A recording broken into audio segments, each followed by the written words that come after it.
some of the things that we're hearing from our customers as they approach the holiday season and are starting their planning for 2025 is what is the role of messaging in the overall communications mix? What are the things that our clients are considering? What are the things they're worried about? And where can we help guide them to some of the really interesting and exciting big opportunities in 2025 as relates to communications and messaging? What are you For thinking sure. about?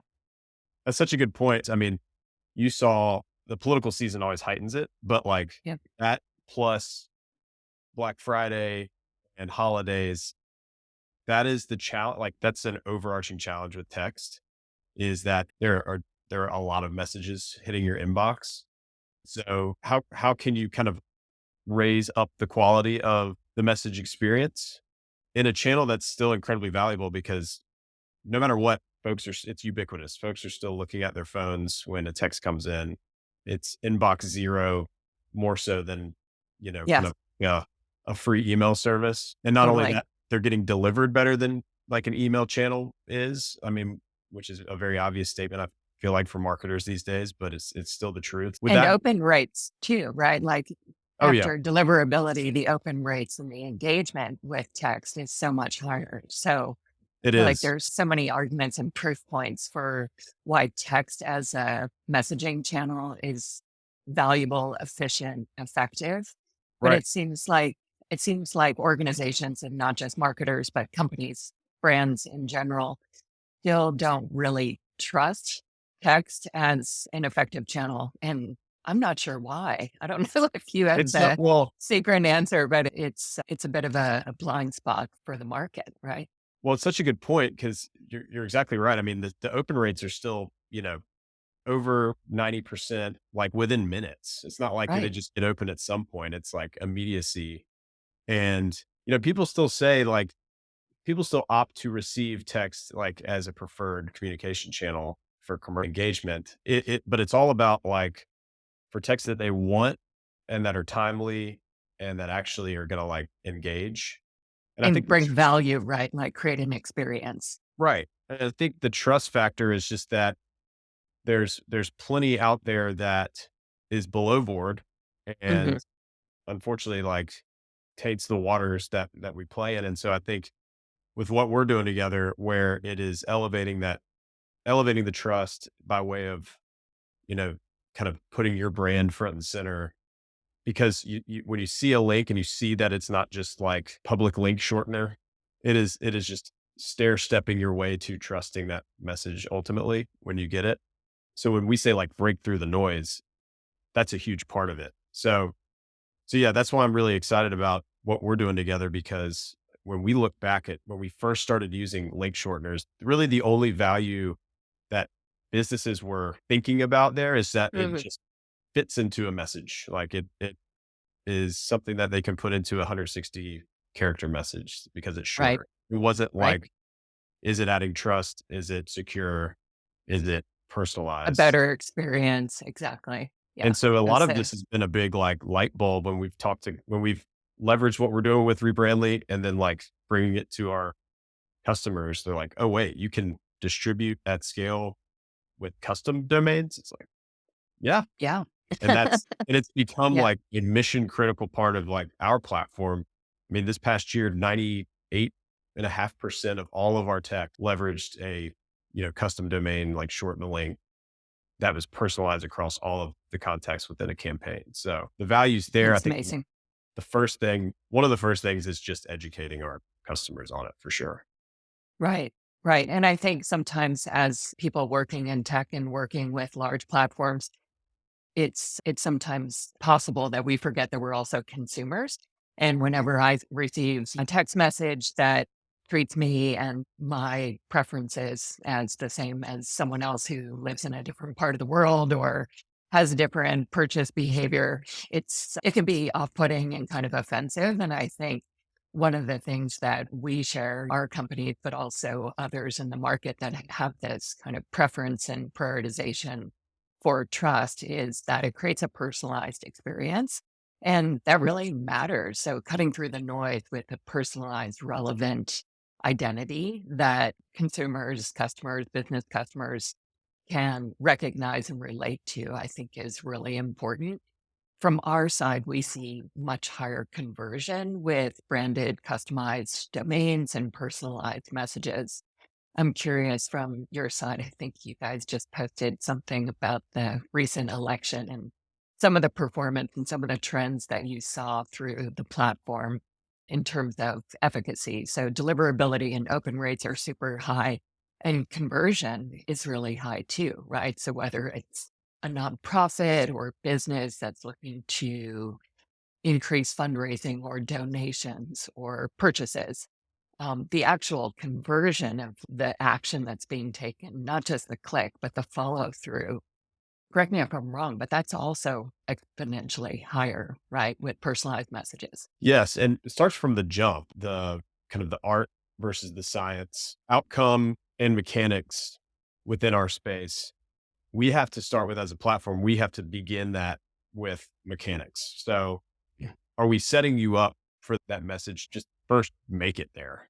And we've seen, and it's pretty commonly understood that if you're not taking the steps like that we're shouting from the mountaintop with relay, you risk that falling flat. Like you risk delivery tanking if you're using a Mhm. public shortener. I mean, there's nothing like inherently wrong with a public shortener or with like kind of like a nondescript domain, but it can be so subjective downstream as to like do it's like it's trust at many levels. It's not just trust at the consumer level. It's like, do the carriers trust it? Do all these It's different a good hops point. Yeah. from A to Z trust it? And a lot of times the answer is no. So, Mhm. so that's something kind of just as a platform solution, we're very outspoken about because using what we've done with rebranding as you build out a campaign gets you over that like initial hurdle of saying like, hey, we're tying we're tying this back to a brand. It Mhm. is legit. Like it needs to make its way through the ecosystem and like get to the handset first and foremost.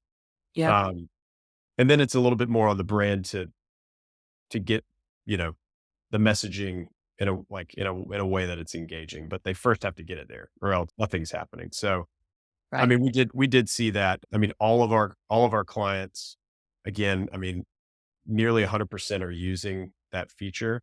I think one thing that's really neat with working with Rebrandly is like how quickly we're able to turn around. So, like, we work with agencies who work with brands themselves, and speed to market is so huge when Yeah. we bring businesses online, organizations online. And so they might say, hey, we have a really good opportunity for like an immediate targeted campaign. And we agree with you, Wonder Cave, that we need to have a custom domain that we're distributing through the text channel, but we need it like now. Right. Like It's yesterday. That's been really cool with Rebrandly. Honestly, it's been like night and day to be able to really like honor that request, get the custom domain stood up very quickly, and the kind of timely messaging is not hindered by that. It's getting downstream and it's Right. delivering as we expect it to deliver. Right. That's So awesome. That's we saw great that at feedback. like Yeah. tremendous scale work really well the past few months. That's awesome because we're essentially talking about information at speed and scale. And if domains and links can't be created with speed and scale and security, then kind of degrades the experience. So Oh it yeah. really does all start from go and moving quickly and making it easy for customers, for businesses to spin up tech because a lot of even agencies are introduced to text in different ways. And there's such a learning curve if someone isn't accustomed to setting up a domain or the mechanics, as you said, can be a little bit daunting for a novice or nascent use case. So the education and the awareness is always part of the success, I think. One of the things that you and your team do really well is also around the contact management and campaign automation and making that part super easy. An important part of, as we talk about full circle and bringing back, is also the analytics. And a lot of times, the analytics for some of our customers actually is the most important part of the equation. How do your client think about the data and the attribution and the role of the analytics as they're evaluating text for viability and value. Yeah, it's funny. It kind of going back to my point earlier. Our customers like didn't know what they didn't know a couple of years ago until we kind Yeah. of started like ushering them into this. So I think before it was, one of the challenges with the text channel, if we compare it back against email, is like on its face there are less kind of like data points to tie into a conversion. So like, Mhm. the obvious is the deliverability, and then there's like this chasm between that and then ultimately like maybe an outcome you're measuring on whatever platform that is like converting. And so folks just accepted that, I think, for a long time. It's like, okay, well, I'm not getting, a read receipt, or maybe I'll set up a pixel and that helps. But what was being used is just like a single domain, maybe just a single just link that's just spread Mhm. across an entire audience. Mhm. And, just in working with y'all, and like I appreciate you giving some kudos to what the team's built on our end, but just and in partnership with Rebrandly, just to be able to create the unique across each individual contact, it's essentially kind of ushered in this just much richer analytical experience for clients to Mhm. say like, okay, not only am I seeing that in aggregate, we have this kind of engagement from a click tracking standpoint, but we can see Yeah, who's clicking. We can then take that and then segment off of it and retarget and, you know, start totally. to start to get smarter about like how you're taking a flight of a text for a particular client and moving it down the line. Yeah. And that's massive because again, we on text we don't yet have read receipts. So the click is a huge data point. Yeah. You're It's not more than a leading indicator. It's a really powerful signal, right? Yes. And if Yeah. someone's clicking and not converting, that you need to know that and you need to retarget. And that's the kind of data that we can give our customers now. That's awesome. That's so powerful. Where do you think the relationship between email and text and social is going? And we should talk about RCS too. I feel like every time I open my phone or read an article, RCS, rich communication services, and the revolution associated with that is becoming more top of mind. Even my husband is telling me about the latest in RCS for his phone. So I know it's a thing beyond our universe of tech and platforms. How do you see your role as RCS becomes more of a consideration? And what kinds of services or support do you think clients will need? I've been in the communication technology space now for, 12 years, I guess, something like that. And I'm pretty sure RCS has been talked about the entire time. So to see it finally like getting some legs and, there's the Yeah. iOS kind of honoring RCS between Android and iPhone, and the carriers now making some commitments to play nicely together in the sandbox. And even for like skeptics in our industry that are like, we've heard this story a million times. I mean, all of the signs are pointing to progress. So I Yeah. want to say it in like a very like excited, but like cautiously optimistic. Pragma But I must say, like everyone I speak with is like, yeah, like it's happening. Like it's a 2025 initiative across the board in our space. So it's hugely excited because I mean, that's decades of really no innovation at the kind of the carrier network carrier level. level. Mhm. Yeah. Platforms, we're innovating as much as we can possibly stomach, but Every day. that that's finally showing progress at that kind of base level with the carrier networks. And it's a big deal because it's like the iMessage experience for those who are on iPhones, in that there are a lot of things that you can do just within the message. So I do think it's just as email continues to be, because you mentioned just the role of email and how that like Right. progresses. I mean, I just have a hard time seeing email make some sort of unexpected comeback. Transformation. Yeah. That was one of my questions. Is there a world where email is eclipsed by text messaging and the next generation, whether it be RCS or more AI enabled text messaging, or is email always going to stay as like the safe bet, the foundational layer, the vanilla, nothing against vanilla ice cream, but like the vanilla that serves as the base for so many other innovative flavors of communication? Vinny would get upset with it. He's a vanilla ice cream. I love You would vanilla, beg to like differ. No, I'm just specifically vanilla bean, not French vanilla, but I vanilla give bean. them a lot on that. Tell 'em I said, sorry. Yeah, all good. It's interesting because email, it's so central to kind of business communication, like internal business communication, doing Yep, business. But when you get into more like kind of like B2B, B2C, it's becoming just more and more saturated. And like if delivery rates continue to be kind of in this like sub 50%, and some yep, cases like sub 30%. And not only that, it's the price compression, just that like yep, you're not getting value from outcomes, nor is it just like the margin isn't good for right, platforms. So it's a volume game, and that just is like a self-fulfilling prophecy of just glut and like right. poor outcomes. I just have a hard time seeing that turn around. And on the tech side of things, because RCS is making the experience that much better and more like trustworthy within text, Mhm, that actually starts to challenge the other like OTT channels like WhatsApp and Facebook yep, Messenger and all, that we see that are pretty like widespread usage globally. Because now like a lot of that experience is back on your messaging app.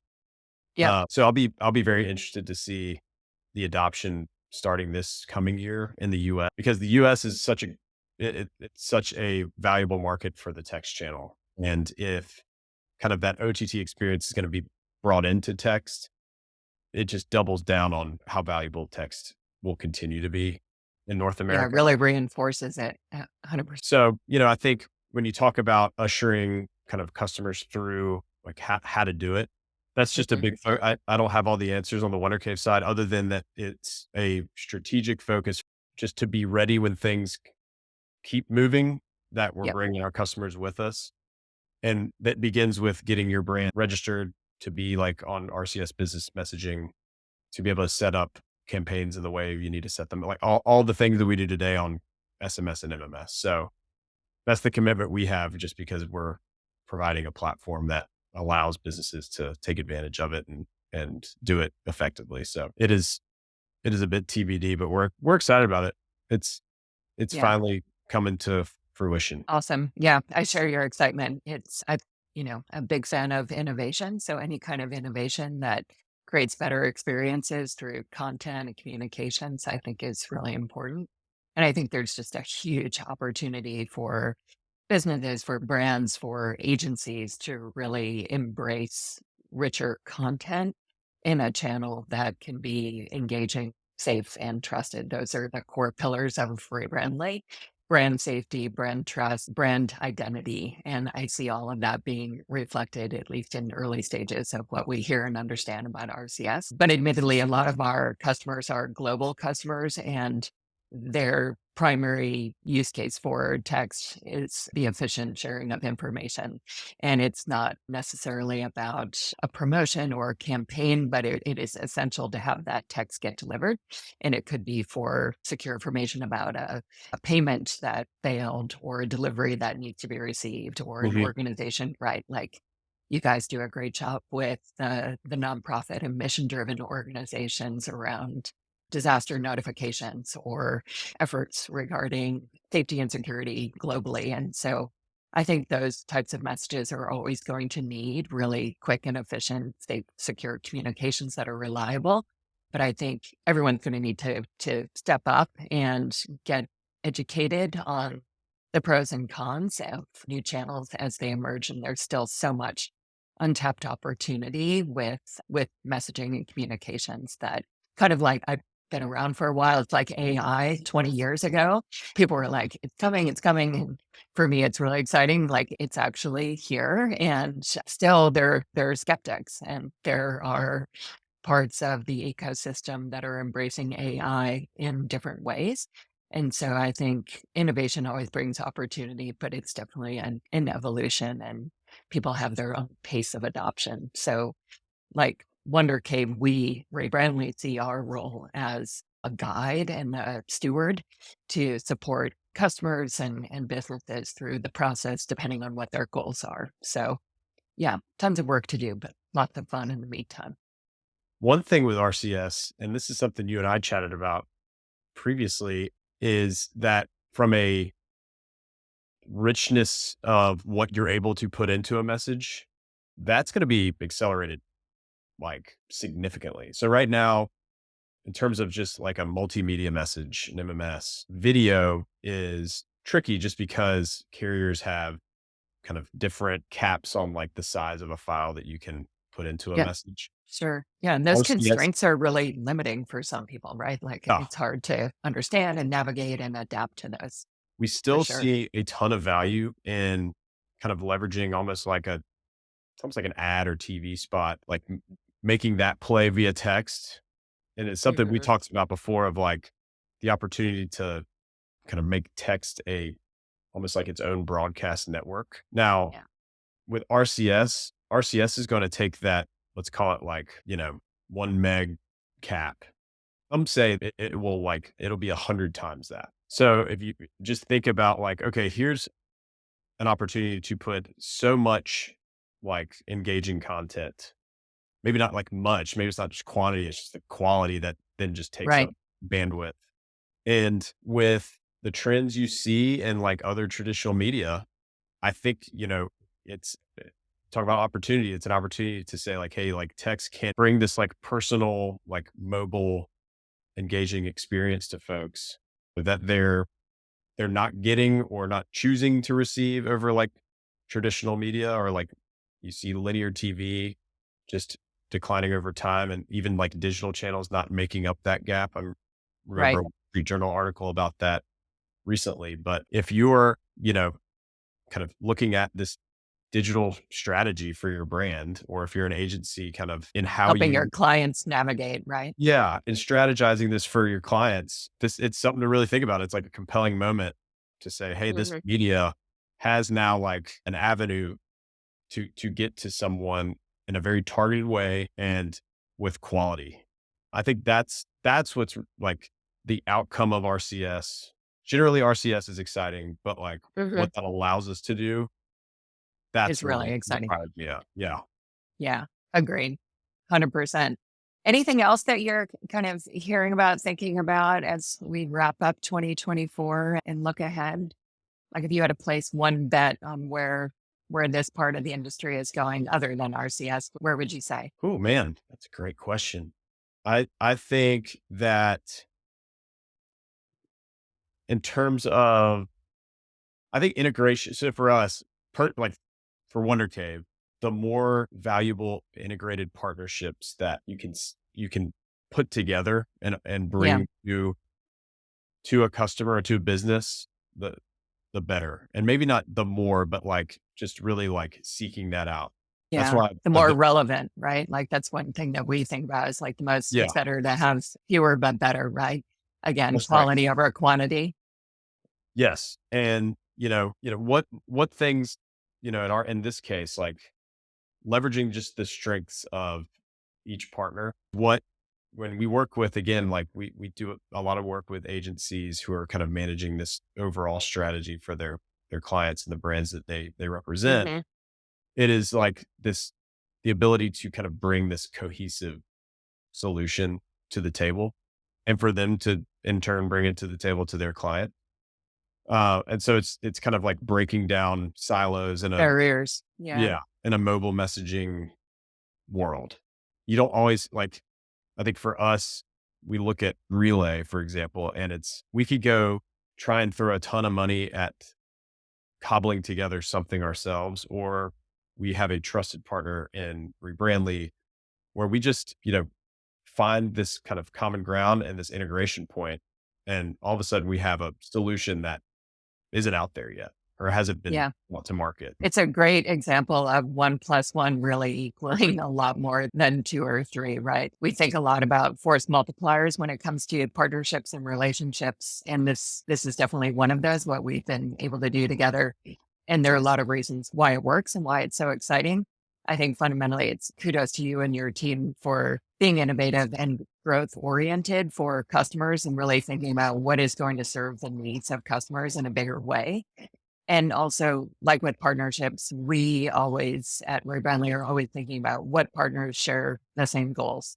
Yeah. And that's really important. And so there are a lot of integrations. Essentially, anything is possible with an API. Native integrations are everywhere. But what are the ones that are really going to matter to the clients that we serve? And I think for me and for the team at Ray Brandley, when we look ahead to 2025, we're really paying attention to asking those questions of our customers. Like, if you needed to solve one thing in your business today, what would it be? And the consistent theme, it's not 100%, but definitely the majority, it always comes back to data Mm. and analytics, tracking, transparency of performance. So, one of the combinations of use cases and value that we're talking about a lot with our clients is trust and tracking. Trust and transparency and tracking go hand in hand in most cases. And so, I'm excited to see what together we can do around tracking and data and analytics and surfacing those insights even more prominently through platforms and through some of the solutions that we're bringing to market, like Greenlight. So I hope that data and analytics has a big bow on it for everyone, not just this season, but throughout 2025 with a lot of valuable return on that investment. There's a lot to unpack. Well, and all of that leads to an increasing value for every message. Mm. That's the trend we're all working towards, is to not go the way that email has gone, like we were just Yeah, discussing earlier, where it is a volume game that becomes there's my dog, by the it's way. time. Yeah. Um, but Time for treats. that's right. But yeah, I mean, like doing doing things that take every message and make it that much more valuable, and that's good for all parties. Like Yeah, the consumer 100%. at the very end of it is going to have just a better experience. It doesn't need to be a volume game. I mean, the being at scale in our space is usually equated to like how many messages can you get out in, in a period of Yeah. time, which in certain situations, like you said, like if there is a very urgent, timely campaign, I think it's more about like how quickly are you turning it around versus like Mhm. how vast the Right. use case is. Yeah, Uh, the velocity is really important, not yeah, just volume, but velocity, the speed of exactly. delivery. So Yeah, that still is very important.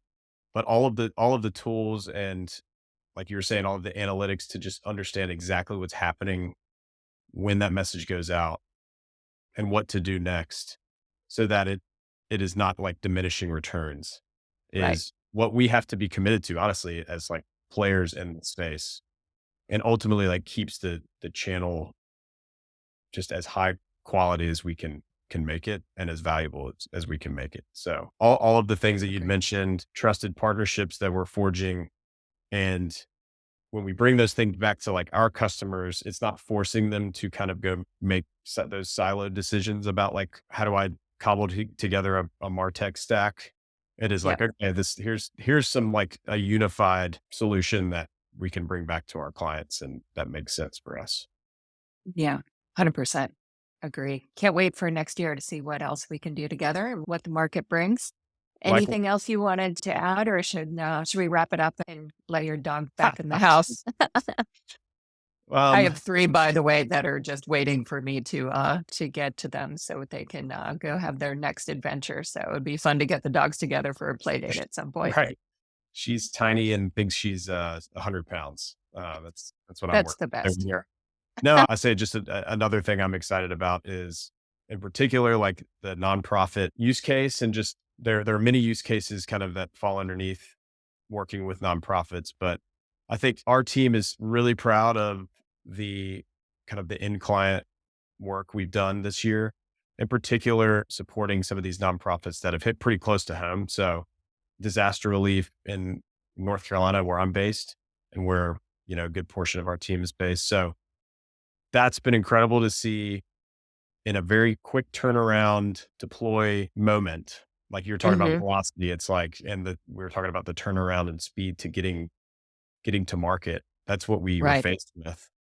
And we were able to, in aggregate across a few of these kind of just tentpole moments, raise millions of dollars for these organizations where every dollar counts. So It's to see huge. it being used for good there are a lot of great use cases that we're excited to be working with you guys on, but that's one I think everyone can feel really good about, and it's just proving to us just how powerful and responsive, folks are to receiving a text and following through and helping a great cause. So I'm excited just to do more of that work next year. Yeah. Yeah, I agree. Doing good through communications, through technology is what inspires me, what inspires the team at Ray Brandley, and you share that value as well. So that's a great way to end it on a hopeful, optimistic, do good mission and purpose. I don't know that anyone could ask for any more for the year and for the holidays. So if I don't talk to you, have a great holiday with your family and your community, and look forward to a lot of great things in 2025. Yes. And to you, have a great holiday and look forward to getting recharged for next year here in a couple weeks. Sounds good. Carla, Okay. Thanks, thank Webb. you. Talk to you soon. Bye.